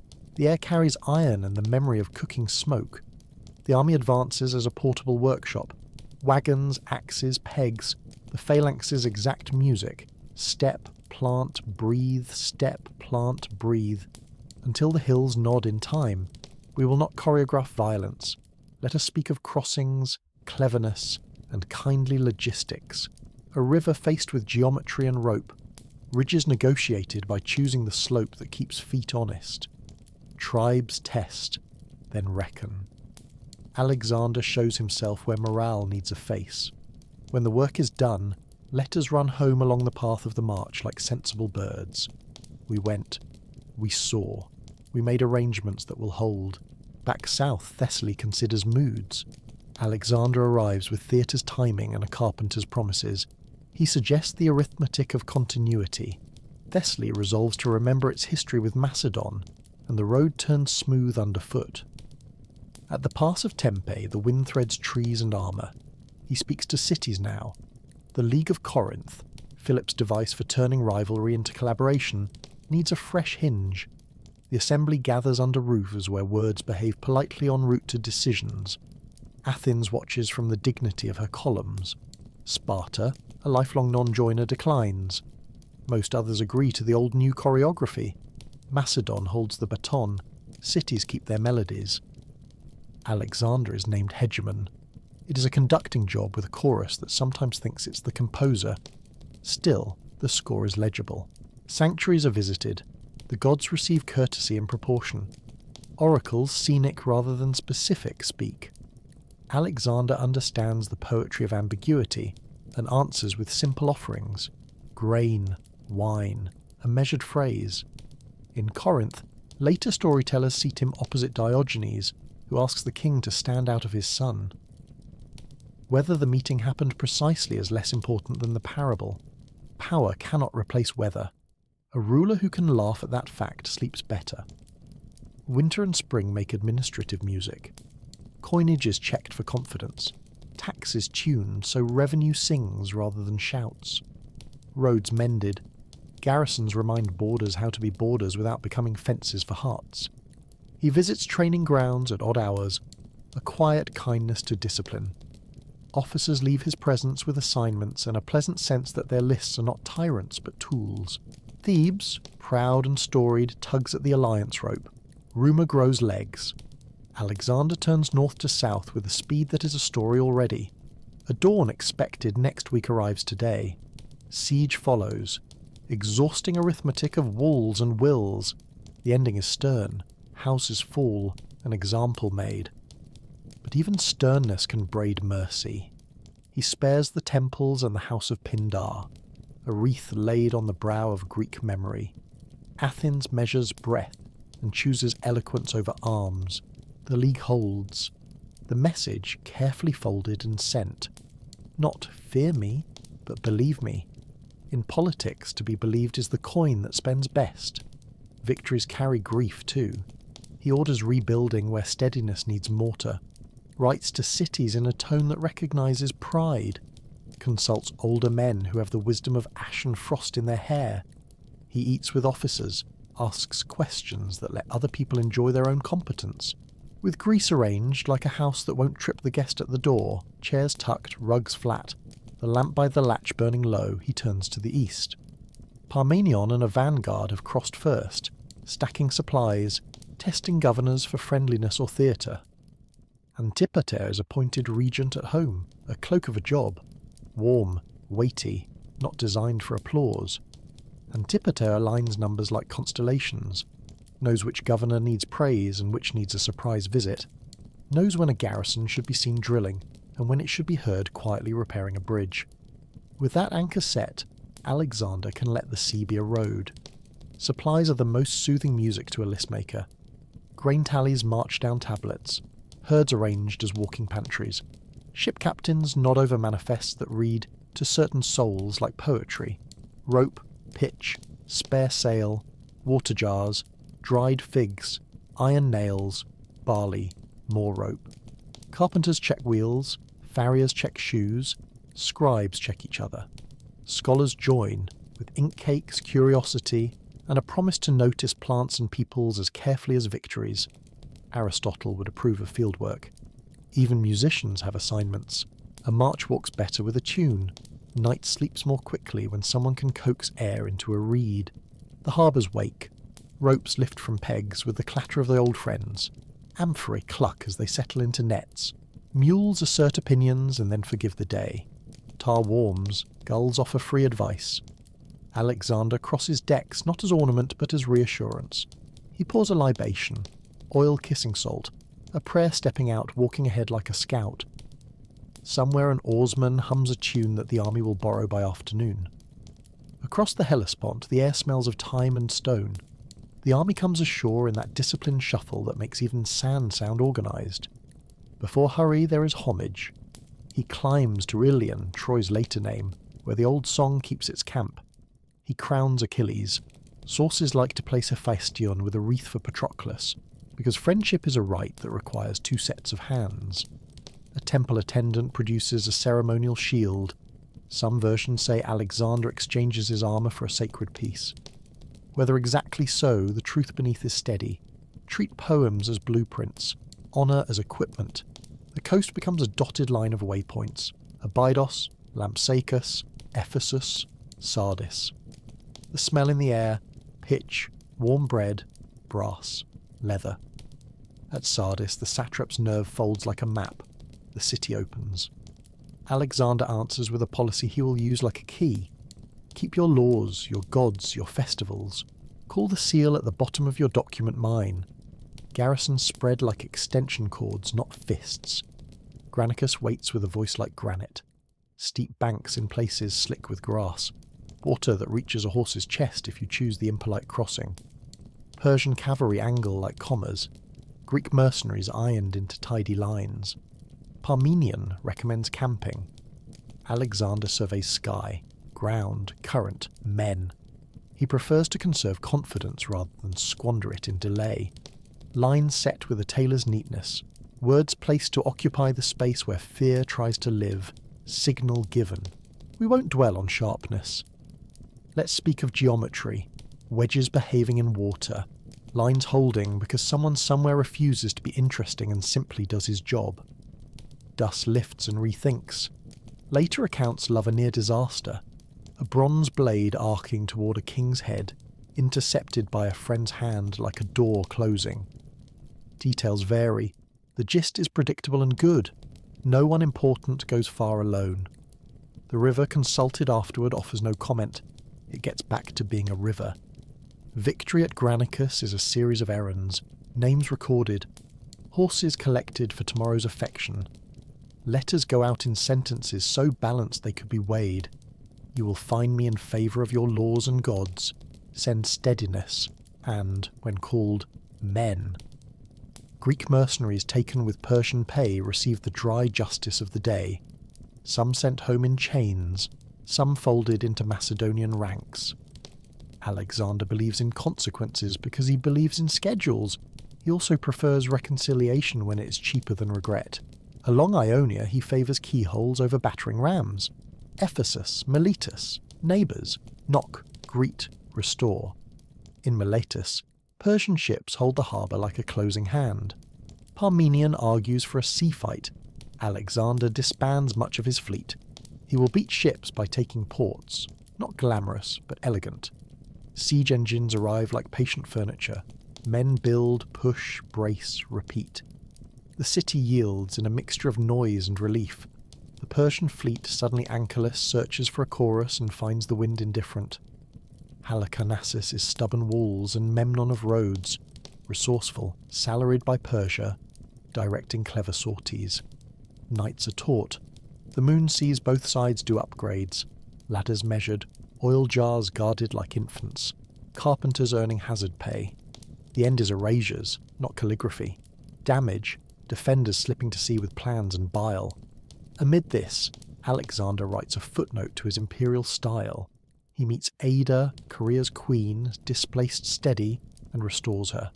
She, sources say, with affectionate embroidery, adopts him, and at least once sends pastries, which he thanks, and then, Macedonian to the bone, asks for something simpler. A scribe notes, where ink won't show a smile, that His Majesty prefers lentils to finery. In Lycia and Pamphylia the road narrows to a conversation between cliff and sea. One stretch offers barely a shelf. Later writers swear the water pulled back to let the army pass. Perhaps the wind cooperated. Perhaps the sea had a mood. Either way, men move where they feared they could not. That memory is as useful to a soul as to a staff officer. Winter draws them inland. Granaries, cold stars, a pace that favours repair. Officers check garrisons, letters, hostages who are guests and guests who are hostages, the ancient politics of borrowing people. Alexander enjoys the farmer's winter comforts, lists sitting still, tools mended, maps read with a warm hand on the table. Word comes of a wagon at Gordion with a famous knot. He smiles, permission disguised as rope. Gordion is ordinary until it isn't. Market stalls, a boy with a reed whistle that squeaks charmingly, a mule whose hobby today is standing. In a sanctuary an old cart stands with a yoke bound by cords, so intricate a craftsperson might wince. Local law. Whoever loosens this will rule Asia. Alexander regards the knot regards him back. Sources disagree like friendly cousins. Some say he slid out the linchpin, some say he cut the cords, which is a kind of untying with a different accent. Either way, he solved a metaphor. The point was never rope. It was permission, to proceed, to invent, to answer problems with a different verb. Spring restores roads to itemized conditions. The army tilts towards Cilicia, where mountains open a door just wide enough for ambition. The Cilician gates. The pass breathes cool and patience. Descending to Tarsus, hot from riding, Alexander plunges into the Cydnus, a river so cold it is proud of itself. Fevers find openings. He shivers, goes to bed with the humility of a tenant of his body. Philip of Acarnania mixes a bitter draught. A letter arrives, polite with alarm. Beware, not all cures travel clean. The favourite anecdote takes the stage. Alexander reads the warning while Philip holds the cup. He drinks while handing over the letter. Trust becomes a visible object on a nightstand. The fever negotiates its exit. The physician, exonerated, raises an eyebrow that says, "No more icy river impulse buys." Cilicia opens to a coastal plain at Issus. Beyond it, mountains and sea conspire to make narrow ground. Darius marches with an army large enough to make dust strategic. The two forces pass each other like guests arriving at opposite doors of a very long house, then realise their meeting place is behind Alexander, north of expectation. He wheels. Good horses, better practice, excellent staff work making human beings look almost mechanical in grace. Night before Issus. Camps breathe. Fires say what wood remembers of trees. Macedonian tents are humble. Persian ones, by rumour, are very grand. A soldier oils a strap because hands prefer tasks when the mind doesn't want to imagine too much. Alexander walks the lines as surveyor. Here a slope, there a muddy patch. Move that cart. He sleeps because sleep is strategy. Morning prints itself on the ridge in ink and light. The Pinarus, shallow and ill-behaved, runs crosswise to the field like a trickster thread. Darius sets Greek mercenaries in his centre, noble cavalry where sunlight can make them sentences. Alexander anchors his right with companion horse. The phalanx becomes hinge rather than ornament. We won't make music of harm. Let's talk tempo. Advances beginning in a heartbeat and settling into sincere labour. Retreats that are reorganisation. Flags lifted, turned, read. The Macedonian right rolls the line like a carpet, one measured foot at a time. The left bends under geography's rudeness but does not break. A kind of endurance that rarely gets poetry and wins afternoons. Painters love the moment when Darius, a king becoming a father, looks back from his chariot and chooses family over image. A choice that feels terrible while you make it and wise when you arrive. His mother, wife and children fall into Macedonian hands, less as trophies than as a test of manners. Alexander walks into the royal tent, sees fear arranged on cushions, and does what his best teachers would advise. He makes a room out of courtesy. Addressing the Queen Mother as Mother herself in some accounts. Others place the phrase later, but the spirit fits. He promises safety, status, familiar foods. Relief is the heaviest element. It is set down and the air grows bearable. Issus closes on the ground. Men sit. The river pretends it has always been water and not a measuring stick. Camp followers do quiet heroism with cloth and thread. Scribes cut the day into usable lengths. Alexander moves through the work with calm that is not coldness. He distinguishes between triumph and balance and prefers the latter for sleep. Letters to allies go out in the tone of managers who want new projects, but also want everyone to hydrate. He visits the Persian pavilion, where furniture and fabric attempt awe. Carpets like knights, lamps that suspect gold has thoughts, bowls that look full, even empty. He sits. The couch feels like a decision made by someone who never marched at night. He prefers furniture that travels. He keeps the bowl, perhaps. He keeps more fiercely the memory of Sardis's gate, Halicarnassus's tests, Gordian's rope, a tripod holding a plan. Be swift, be patient, be inventive. Know which leg to lean on and when. Correspondence with Darius follows, letters crossing the sky like migrating birds. Offers arrive, hostages, territory, titles, polite concessions wrapped in dignity.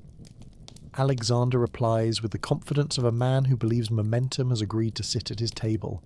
Your throne depends on my nod. Your lands are under my feet. Join me, and we will draw a map that spends your honour instead of destroying it. The exchange is less duel than psychology lesson. In the tent, a veteran murmurs that he's seen smaller victories make taller men trip.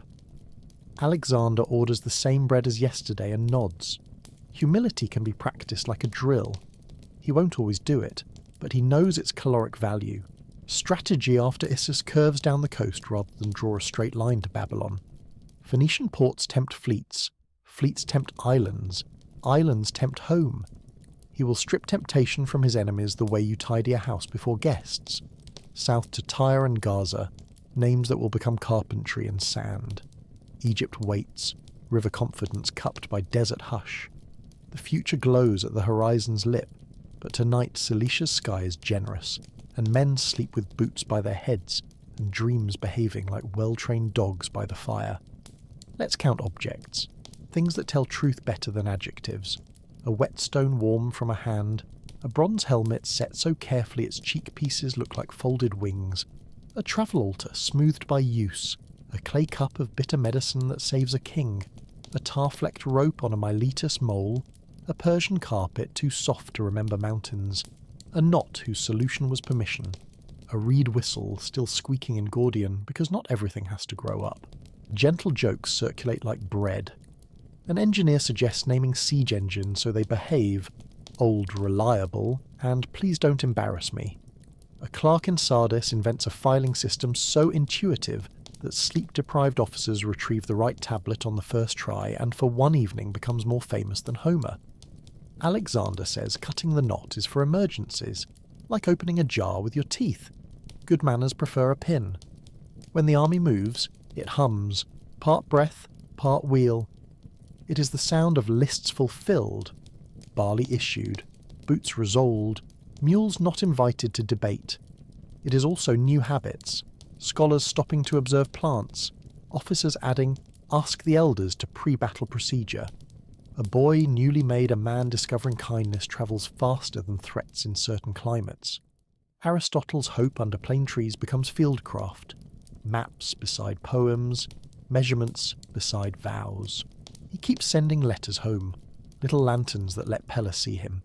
To Antipater he writes thanks for keeping Macedon so quiet even crows must whisper. To a steward he asks about a vineyard's yield, with the same seriousness he reserves for a boarder's laugh. To Olympias he tucks a leaf flattened between lines, as if the smell of green could make the distance close its eyes for a moment. Dawn after Issus. The sea folds and unfolds light like a towel. A mule complains, then consents to the day. A spearhead winks because someone polished it last night. A cook discovers the last honey cake has migrated and invokes the gods moderately. Alexander looks east, then south, not exterminating thoughts, but equal parts map and mercy, ports to steady, towns to invite, arrangements that won't need fixing every Tuesday. He touches the ring that wasn't on his hand when he walked under Mieza's leaves, and considers water as staircase, aware of the climb, grateful for the steps. He walks back into the web that makes history possible and rarely headlines. A requisition wants a name. A scouting report wants its distances checked. A messenger must be told to eat first and ride second. A fainting courier delivers nothing but drama. He passes the tent where Darius's family sleeps. The guards there protect not just people, but dignity. He nods to a carpenter making a small box for plans, its corners neat enough to deserve praise. He takes a cup of water and drinks as if teaching his body that it belongs everywhere. By night, lamplight draws a modest circle. He writes with a stylus that has learned his hand. Cities, promises, a memory of rope worked loose. Somewhere a lyre offers a tune even a tired mind can follow. In the margin of thought, the first step off the gangplank still echoes. The sea's breath in his cloak, wood's grain like a palm line, another shore's invitation. A quick rewind, because stories like cohesion, thunder on palace steps becomes policy. Policy becomes road. Road becomes sea. Sea becomes Troy's wreath and Granicus's geometry. Geometry becomes a coastline of conversations. Conversations become a knot worked loose. Loosened knot becomes the river's chill lesson. Illness becomes trust.